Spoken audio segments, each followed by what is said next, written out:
सध्या दाढी वाढवण्याची प्रमाण वाढलीत पोरांची, अर्धचंद्राकृती गंध लावायचा, शिवाजी महाराजांवर राजकारण करायचं, असे जवळजवळ 5-50 लाख बिनकामाचे शिवाजी महाराष्ट्रात आहे सध्या. किती?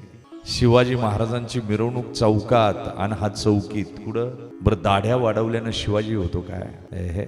तब तेजातील एक किरण दे, त्याच्या तिजातला एक किरण मिळाला तरी शिवाजी महाराज डोक्यावर घेऊन नाचायचा विषय नाही, डोक्यात उतरवायचा विषय जर असेल तर तो शिवाजी महाराज आहे. ऐका, मी सकाळी कीर्तनाला गेलो, दाढी वाढवलेलं पोरग मंदिराच्या उंबऱ्यात बसलो होतं, त्याच्या पाठीवर हात टाकला. म्हणलं काय करतो रे? म्हणला काहीच काही करत नाही. म्हणलं काहीतरी करत जा ना. म्हटलं महाराज काय करू? म्हटलं कामधंदा करत जा. म्हटला त्यानं काय होईल? मग काय होईल? म्हटलं काम धंदा केलं म्हणजे एखादं स्थळ चालून येईल, तुझं लग्न होईल. म्हणला मग काय होईल? म्हणलं लग्न झालं म्हणजे मुलं होतील. म्हणला मग काय होईल?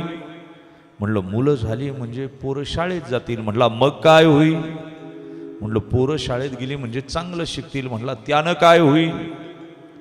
म्हणलं पोरं शाळेत शिकली म्हणजे कामाधंद्याला लागतील. म्हणला मग काय होईल?